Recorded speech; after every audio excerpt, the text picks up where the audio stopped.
Good evening, listeners. Tonight, I'm going to read you disturbing horror stories. Sit back and let your nightmares take control. When my roommate Ethan told me about the Red Room rumor on the dark web, I laughed. I'd heard all the urban legends, live torture streams, black market organs, cursed websites, but never believed any of it. I was a computer science grad student, for God's sake. I knew how these myths worked. Just stories to scare people off the darker corners of the internet. Ethan, though, he was obsessed. "Come on, Logan," he said one night, huddled over his laptop, his face lit by its eerie blue glow. "It's real. I joined some forums on the dark web, and people are saying invites are going around again. Like the original Red Room." "You're a moron," I said, throwing a Dorito at him. He ignored me. "I want to see what it is. Just once. For real. If it's fake, fine. But if it's real," he trailed off, and I didn't like the look in his eyes. Day 1. The invite. It was 2 nights later when Ethan got the email. Not a normal one. This came through his Proton Mail account, encrypted and full of gibberish until he decrypted it with a key he got from a private Tor board. All it said was, "Welcome to the Red Room, live in 3 days, access granted." There was a URL. Not a normal URL, of course. Just a string of random letters with an onion extension. I rolled my eyes when he showed me. "You click that, you're probably going to get a virus." He grinned. Or a show. I walked away. I should have smashed his laptop. Day 2. The countdown. The next morning, Ethan wasn't in the apartment. His bed was made, which was rare for him, but his laptop was open on his desk. I shouldn't have looked. On the screen was the Red Room site. It had loaded. There was no video yet, just a black screen and a blood-red countdown. 38 hours, 14 minutes, 56 seconds. Below it, participant selected. Stream will be live soon. Participant? I clicked around the site. Nothing worked. There were no menus, no links, no names. Just the clock ticking down and that single chilling sentence. Then something changed. The screen flickered and a new line of red text appeared. Viewer 2 acknowledged. I slammed the laptop shut. On day 3, stream day. Ethan didn't come home that night. I tried calling him, no answer. I texted, messaged, even called his girlfriend, Kayla. She hadn't seen him since the night before either. I was pacing the living room when I heard it, the laptop fan whirring again. The screen had turned itself back on. The countdown was almost over. 1:09. 1:08. I stared at it, transfixed. Then, at exactly 0, the screen flashed red. The feed began. A camera showed a small concrete room. No windows, just a chair bolted to the floor, and someone was in it. Bound, gagged, head down. Ethan. My knees nearly gave out. He was strapped tight. Wrists zip-tied behind the chair, legs bound to the legs, duct tape across his mouth. His eyes were wild with panic as he thrashed. In the corner of the screen, a chat began to appear. User 6666. "Oh, this one's awake early. Good. Mod Bloodhost. Don't spoil the show. You paid for 30 minutes. User 010. Start with the teeth." I slammed the laptop shut, bile rising in my throat. But the audio kept playing. Screaming. Ethan's screaming. I ran out of the apartment, down the stairs, to the police. I told them everything. Showed them the laptop, the stream, the site. When they finally followed me back, the laptop was off. Dead. No battery. I swore it was working minutes ago. They looked skeptical, but took it with them. Promised to look into it. I never saw that laptop again. Day 4. Disappeared. Ethan was never found. Kayla filed a missing persons report. So did I. But there was no trace. No activity on his phone. No security footage from our building. Not even a ping off a cell tower. It was like he had been wiped. But then, the email started. Not from him. From a scrambled address that changed every time. Always with the same subject. Viewer 2. Inside, just a single image. Screenshots. From the stream. From angles I hadn't seen. Close-ups of Ethan's face. Blood. Terror. Sometimes pieces of him. And always that red curtain in the background. Slowly falling. In the last image, just before I blocked the sender, the curtain had fallen completely, revealing a door behind it and a gloved hand on the handle. Day 10, unlisted. I tried everything to forget. But I couldn't. I saw his face in my dreams. His screams echoed in the shower. The Red Room haunted me. So I did what I shouldn't have. I went back in. I reinstalled Tor. Found the forums again. Rejoined the threads. But they were different now. People were posting about me. Viewer 2? He saw the door. He's next. I logged out, deleted everything, smashed my new laptop. But then the packages started. They 14, delivery. They weren't labeled, just left at my door in the morning. The first was a box of teeth. The second, a USB stick. I didn't open it. The third came while I was still staring at the second. I opened it without thinking. It was a photo. Me, sleeping, taken from inside my apartment. Day 15, run. I left, packed a bag and left everything else behind. Changed my name. Rented a motel 2 states over. Paid cash. The room had no Wi-Fi, no electronics, just a bed and a Bible in the drawer. Still, at 3:03 a.m., I woke up to a knock. Not on the door. On the window. I stayed frozen in bed until dawn. When I got the courage to peek outside, there were no footprints. Just a single smudge on the glass. A red fingerprint. Day 20, return. I couldn't run anymore. I had to end it. I found an internet cafe, paid for 30 minutes. Installed Tor, went back to the site. The red room was still there. But there was no countdown now, no participants. Just this message. Viewer 2, you kept watching, now it's your turn. My webcam light flicked on. The screen went black. A reflection appeared, me, staring into my own laptop. And behind me, the red curtain. If you're reading this, it means someone found my file. Maybe on a USB. Maybe on a hard drive. Maybe uploaded somewhere anonymously. But listen carefully. Do not go looking for the red room. Do not search the forums. Do not try to see the stream, because once you're a viewer, you're already in the show. And eventually, everyone's curtain falls. At 16, Ethan was the kind of kid who lived inside his laptop, fingers flying across the keyboard like a pianist possessed. Growing up in a sleepy Ohio town where the most exciting event was the annual Corn Festival, he'd long since traded fireflies and bike rides for the endless labyrinth of the internet. He wasn't into gaming or social media like his classmates. Ethan was a scavenger of the digital deep end, forums, wikis, and the shadowy corners of the dark web where the rules of the surface internet didn't apply. He wasn't a hacker, not really, just a curious kid with a knack for finding things others missed. Tor was his playground, and he knew how to navigate its onion links without leaving a trace. It started on a muggy August night in 2023, the kind where the air clung to your skin like damp cotton. Ethan was sprawled on his bed, his room lit only by the blue glow of his screen. His parents were downstairs, oblivious, watching some reality show about renovating barns. He'd been scrolling through a dark web forum called Abyss Hub, a place where users traded links to sites too obscure or illegal for even the most desperate Google search. Most of it was junk. Crypto scams, sketchy marketplaces, or edgy kids pretending to be cyberpunk masterminds. But every now and then, Ethan stumbled across something real, something that made his pulse quicken. That night, a post caught his eye. It was buried in a thread about hidden streams, a term he'd seen before but never dug into. The dark web was full of live streams. Some were just bored weirdos ranting into webcams. Others were far worse. This post was different. No title, no username, just a string of random characters and a .onion link. The message read, "Red stream. Watch if you dare. Don't share." Below it, a single reply, "Don't. You'll regret it." Ethan's curiosity burned. He'd seen warnings like that before, usually just hype to lure clicks. He copied the link, hesitated for a moment, then pasted it into his Tor browser.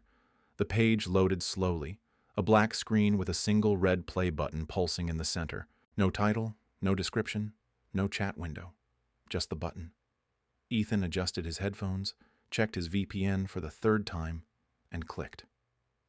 The screen flickered, then resolved into a grainy feed. It looked like a basement, bare concrete walls, a single bulb dangling from a wire. In the center was a wooden chair, empty. The image was low-res, almost like an old VHS tape, and the audio was a faint hum, like distant machinery. Ethan leaned closer, squinting. Nothing happened. For 5 minutes he stared at the empty chair, the hum growing faintly louder. He was about to close the tab when something moved in the corner of the frame. A figure stepped into view. Tall, thin, wearing what looked like a stained butcher's apron. Their face was obscured, not by a mask but by the feed itself. Like the pixels around their head refused to render properly, creating a blurry void. Ethan's stomach tightened. The figure dragged something heavy across the floor, out of frame, then returned with a bundle of cloth. They unfolded it carefully, revealing a set of tools, a scalpel, a hammer, a pair of pliers. Ethan's breath caught. He'd heard of snuff streams, urban legends about live torture broadcasts, but they were supposed to be myths. This felt too real. The figure turned toward the camera, their blurred face seeming to stare directly at Ethan. They raised a gloved hand, pointed at the lens, and the screen cut to black. Text appeared, white on black.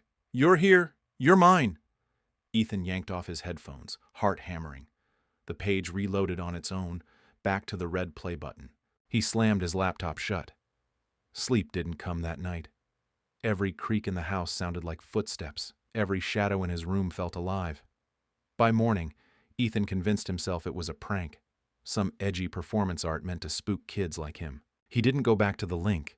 Instead, he stuck to safer corners of the internet, trying to shake the image of that blurred face. 2 days later, his phone buzzed at 3 a.m. A text from an unknown number. "You watched. You're marked."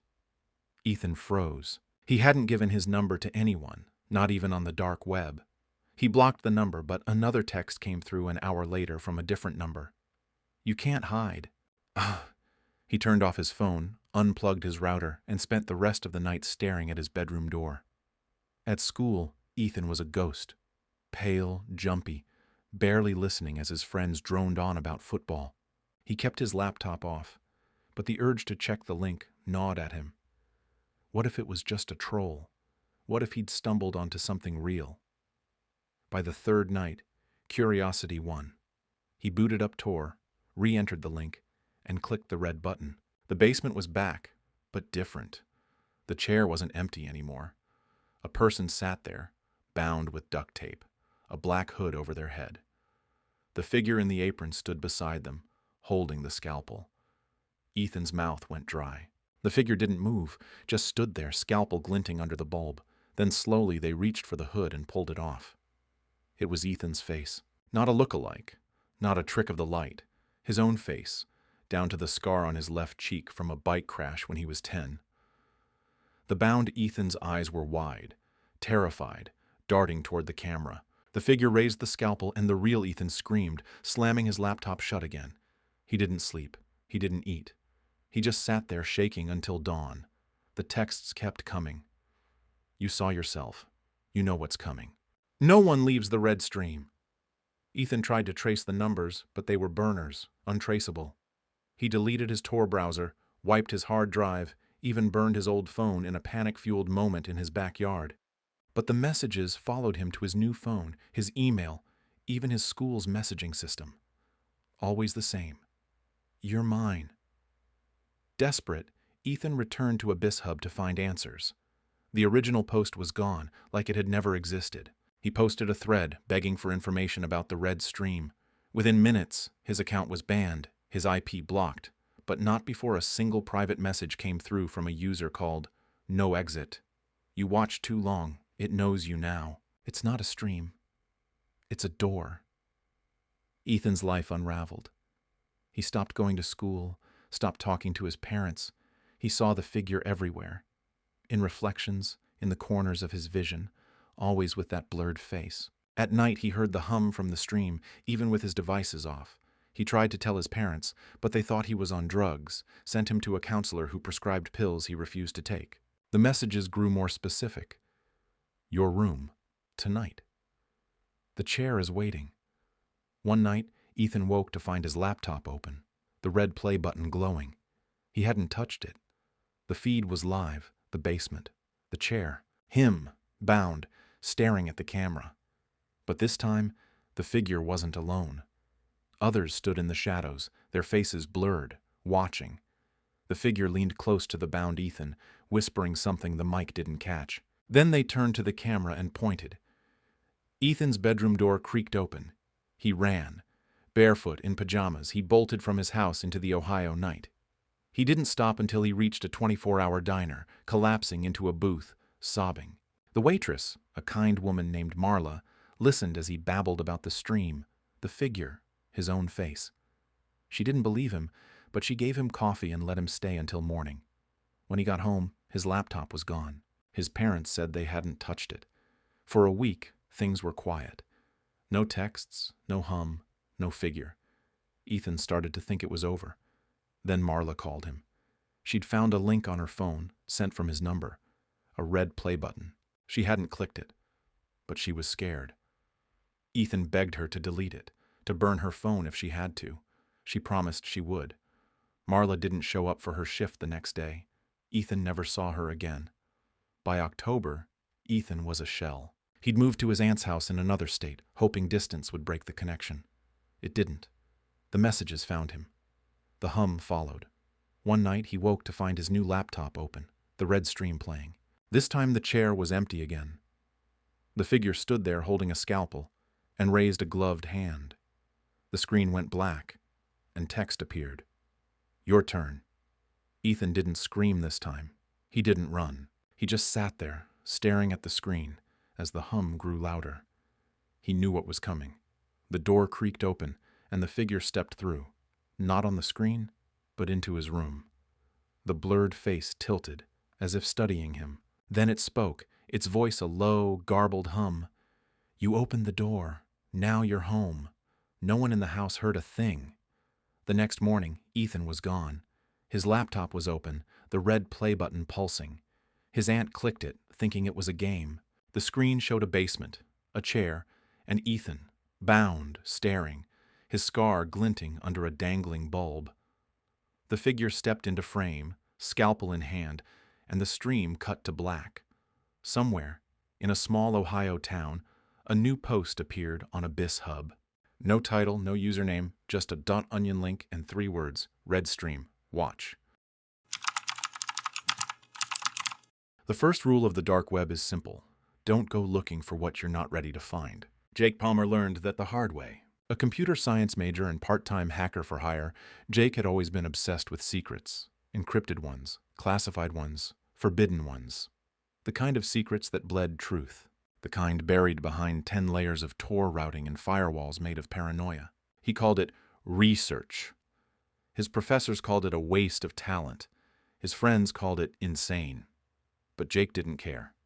He was drawn to the darkest corners of the internet not for money or fame, but for something far more dangerous, understanding. It started one night around 2 a.m., the kind of night where the silence feels heavier than usual, where the house creaks like it's breathing. He was browsing Onion forums, most of them dead or filled with edgelord nonsense. He nearly closed his browser when he noticed a link titled, Archive01, the archivist welcomes you. It wasn't clickable, just plain text. But that didn't matter. Jake could read between the lines. A hidden Onion address embedded in the page source. Sloppy. Almost like someone wanted it found. Curiosity piqued, he copied the address and loaded it in Tor. The site loaded immediately. No lag, no handshake. That alone should have set off alarm bells. The page was pitch black, then red text scrolled down. Welcome, visitor. This is the archive, the final record of the unwanted, the erased, the forbidden. Do you wish to see the lost? YN? Jake smirked and typed Y. The screen went black again, then shifted to a listing. Folders upon folders. No images, no ads, just text names. Incident 369B. Omega Tapes, Orphans of Code. Mirror test subjects. Lambs he clicked. Lambs without thinking. Inside was a collection of time-stamped videos, each labeled like scientific experiments. Curious, he played one. The footage was grainy, low res. A man in a concrete room, shaved head, no eyebrows. He was crying.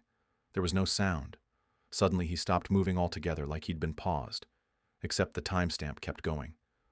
Seconds passed, then minutes. Then, with a slow, glitchy twitch, his eyes turned to the camera and locked on the lens. The screen fuzzed. Then he screamed. There was no sound, but Jake felt the scream. His speakers remained silent, yet his eardrums throbbed. He yanked off his headphones, but the pressure didn't stop. Then the feed cut. Back at the homepage, a new line had appeared at the top of the screen. You saw one. Now one sees you. Jake blinked. He tried refreshing the page, but it redirected him instantly to a terminal interface. Downloading archive 1%, 2%. He hadn't clicked anything. His cursor froze. His system fans roared to life, louder than usual. He tried closing the browser, but nothing responded. Even Ctrl+Alt+Del gave him nothing. The download reached 15%, then the screen went completely black. Then his webcam light turned on. Jake didn't have the webcam enabled. In fact, it had been disabled in BIOS. He quickly yanked the USB cable from the back. The light stayed on. A second later, red text scrawled across the screen. "Don't look away. The archivist is watching."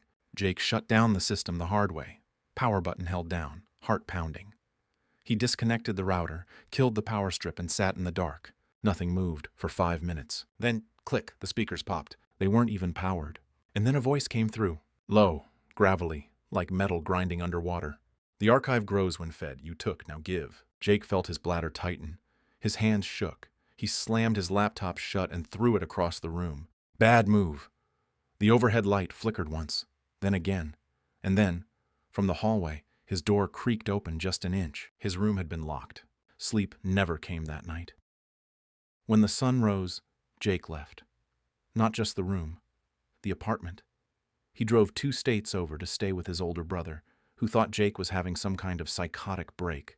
They drank beer, played Xbox, and tried to laugh it off. By day 3, Jake had almost convinced himself he'd hallucinated it all, until the files showed up again. This time it wasn't on his laptop, it was on his brother's smart TV. A folder in the videos section. A return Jake opened it. There was one file, titled simply, "What You Owe." The thumbnail was him, sitting on the couch, asleep, mouth slightly open. Timestamp, 2 hours ago. He hadn't been filmed. No visible camera, no open devices. His brother had been asleep the whole time. Jake stood up. The screen flickered and changed to a live feed of the backyard. In it, a figure in a long coat stood motionless by the tree line. Then the TV powered off. They called the police. Cops came, didn't find anything. No sign of break-in, no figure, no explanation. Jake wanted to throw everything in a fire and run. Instead, he went back home. He had to find the source. He rebuilt his system from scratch. New hard drive, booted from live USB, isolated network. Then, through a burner laptop and a VPN chain, he accessed the dark web again. The same link. The archive. This time the page loaded differently. No text, just a spinning hourglass. Then it spoke. No proxies, no veils, only blood truth. The hourglass turned red. His VPNs failed. Hard. Crashed completely. Then his main laptop, still shut and powered off, began playing static through its speakers. He hadn't even opened it. In the static, a voice spoke again. "Erase yourself, or we will. Choose." Jake unplugged everything, packed what he could, drove 6 hours north and dumped all his electronics in a river. He went offline. For months. Until last week, when he received a USB drive in a plain envelope. No return address. Inside the drive, a single file. Final entry MP4. He played it on a public library computer. Shouldn't have. It was a recording of him. Now in the library, sitting exactly where he was, in the same clothes. He watched, frozen, as on the screen, his digital self slowly turned toward the camera. Then the screen cut to black. New text appeared. "You owe the archive another."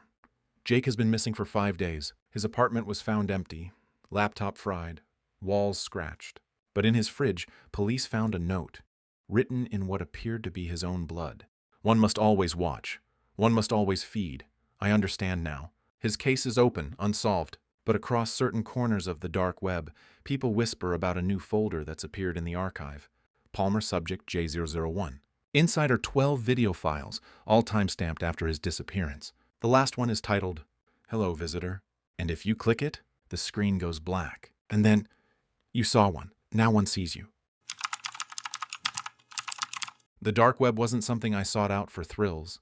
I wasn't chasing urban legends or trying to buy contraband. I was a linguistics grad student, scraping by on a stipend, obsessed with dying languages. My thesis was on phonemic drift in extinct dialects, how the sounds of words erode over time, like stones smoothed by a river. I spent hours combing through grainy recordings of elders speaking tongues no one else remembered. But archives were sparse, and my advisor was breathing down my neck for something groundbreaking. That's when I found the forum post. It was buried in an obscure linguistics subreddit, a thread about lost audio corpora. Someone with the handle LexArchivist mentioned a dark web repository called the Archive of Vanished Voices.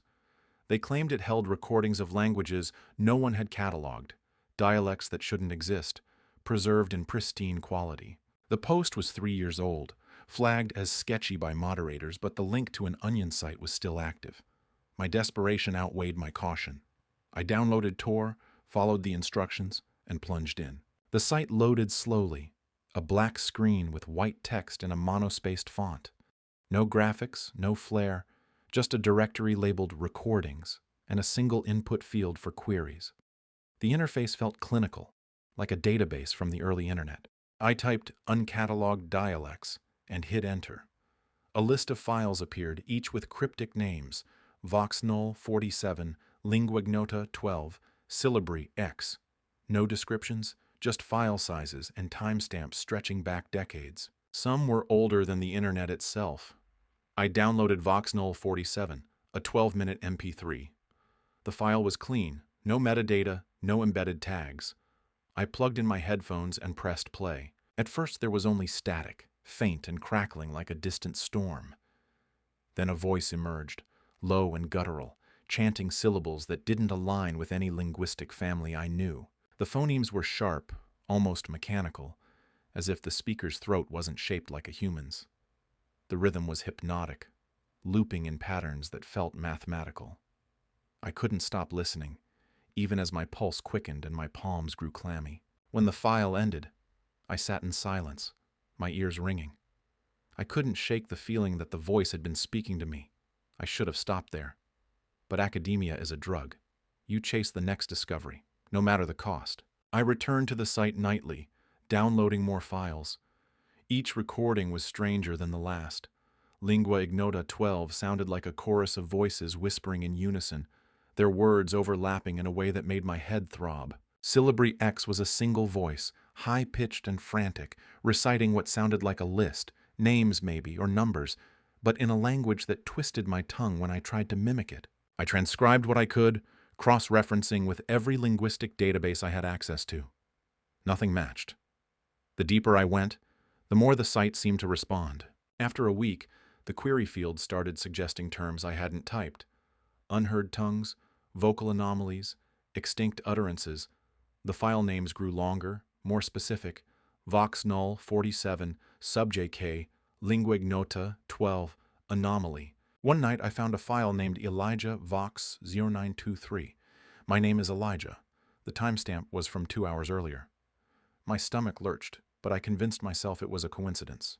I didn't download it. Instead, I shut my laptop and tried to sleep, though the darkness in my room felt heavier than usual. The next day, my advisor called me in.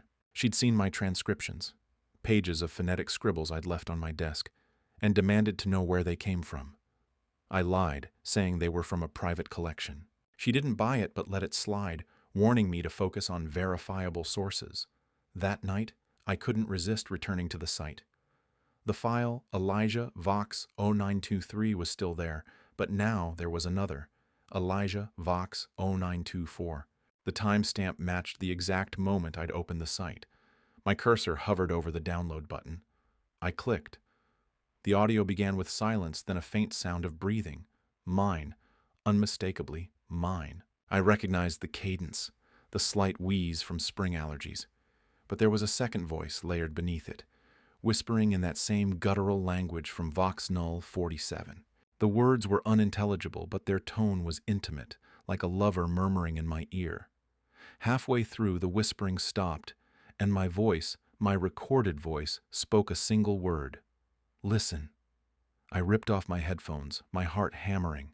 I deleted the file, cleared my cache, and vowed to never touch the site again, but the dark web doesn't forget you. 2 nights later, my laptop powered on by itself at 3 a.m. The screen glowed with the archive's interface, the query field filled with, "You are listening." A new file was downloading, Elijah Vox 0926 live. I yanked the battery out before it finished. The next morning, I reformatted my hard drive and changed my VPN. I thought that would sever the connection, but my phone buzzed with a notification from an app I hadn't reinstalled. A text file had appeared in my cloud storage titled Transcript Elijah Vox. It contained a phonetic script of the whispering voice, translated into English. You open the door. You hear us. You are heard. You will speak us. I moved out of my apartment that day, crashing with a friend, hoping distance would help. But the archive followed. My friend's Wi-Fi glitched, redirecting every browser to the Onion site. My email inbox filled with audio attachments from Lex Archivist Null. The same voices, now layered with fragments of my own conversations, recorded from calls I'd made days earlier. I stopped using electronics altogether, borrowing books from the library and writing notes by hand. But even then, I couldn't escape. In the margins of my notebook, I found myself absent-mindedly, my handwriting scrawling syllables from the recordings, as if my fingers were moving on their own accord. A month later, I tracked down Lex Archivist's Reddit account. Their last activity was a PM to another user sent 3 years ago, warning them to stop downloading and delete everything. I found the recipient's profile. They'd posted once about hearing voices in the static before going silent. Their real name was linked to a local news article. A grad student found dead in their apartment, cause unknown, headphones still on. I messaged Lex Archivist, begging for answers. The reply came instantly, though their account hadn't been active in years. You opened the door. They hear you now. Don't speak their words. I burned my notes that night, every scrap of transcription. But the voices didn't stop. I heard them in the hum of traffic, in the buzz of fluorescent lights. They weren't just sounds anymore. They were inside my head, shaping my thoughts. I stopped talking to friends, afraid my voice would carry those syllables. My advisor dropped me from the program, citing erratic behavior. I didn't care. All I could think about was keeping silent. Last week I woke to find my old laptop, boxed up in storage, sitting on my bedside table, powered on. The archive was open, the query field blank except for a blinking cursor. A new file was listed, Elijah Vox Final. I didn't touch it. I smashed the laptop with a hammer, buried the pieces in the woods. But last night, I heard my own voice humming in the dark, soft and guttural, forming syllables I'd never spoken. My reflection in the mirror moved a fraction slower than I did, its lips curling into a smile. I'm writing this now because I don't know what else to do. I haven't spoken in days, but my throat aches, like something inside is trying to claw its way out. The words are there, waiting. If you find this, don't look for the archive. Don't listen to the files. And if you hear a voice that sounds like yours, whispering in a tongue you don't understand, don't answer. I used to laugh at dark web stories. They all sounded like cheap creepypastas, ridiculous tales of hitmen marketplaces, cursed videos, or shadowy government conspiracies. I was a cybersecurity student, skeptical by nature, but I was also curious. And that curiosity led me somewhere I never should have gone. It started with a challenge from my roommate, Kyle. We'd had a few beers and were swapping horror stories when he said, "Bet you can't even find a real red room." I smirked. "Those aren't real, man. Just internet myths to scare idiots on Reddit." "Then prove it. Find one." The next night, half as a joke, I booted up my old laptop and fired up Tails OS. I routed everything through Tor and buried myself behind layers of VPNs. I wasn't a complete idiot. I knew how to keep things anonymous.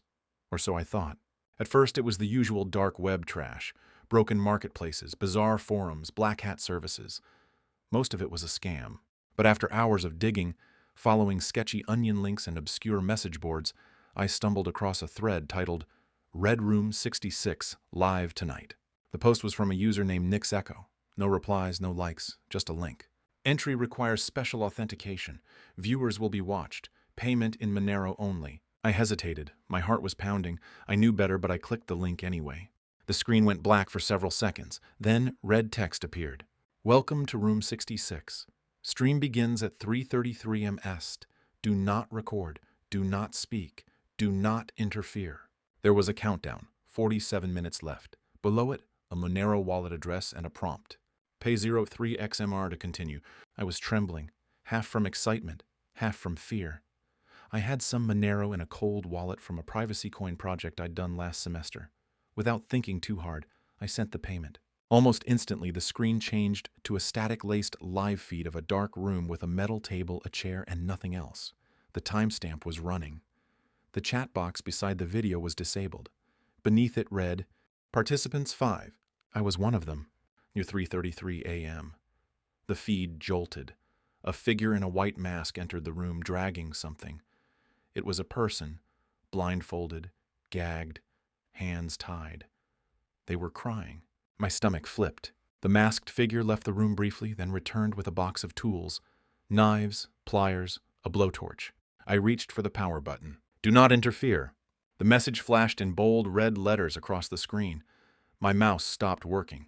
The keyboard was unresponsive. My system was locked. I tried hard shutting the laptop. Nothing. On the feed, the masked figure began speaking in a low, mechanical voice. Tonight's subject is 24 years old, abducted from out of state, no family looking. Let's begin. I wanted to scream. I wanted to stop it. But I couldn't move. I sat paralyzed, forced to watch as horrors unfolded, unspeakable, methodical, and terrifyingly calm. Then the feed glitched. The screen scrambled. Error. Interference detected. The video paused. A new message appeared. One participant attempted to disconnect.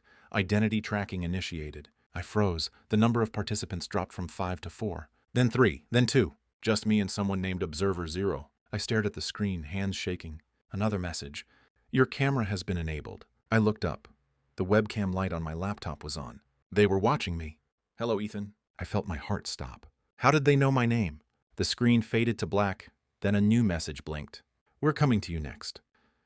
I threw the laptop against the wall and ran out of the apartment. Kyle was asleep on the couch. I shook him awake, babbling about what I'd seen, what I'd done. He thought I was high. When I showed him the pieces of my broken laptop, he laughed nervously. Dude, chill. You just watched something messed up. It's fake. But that night I couldn't sleep. Every noise outside made me jump.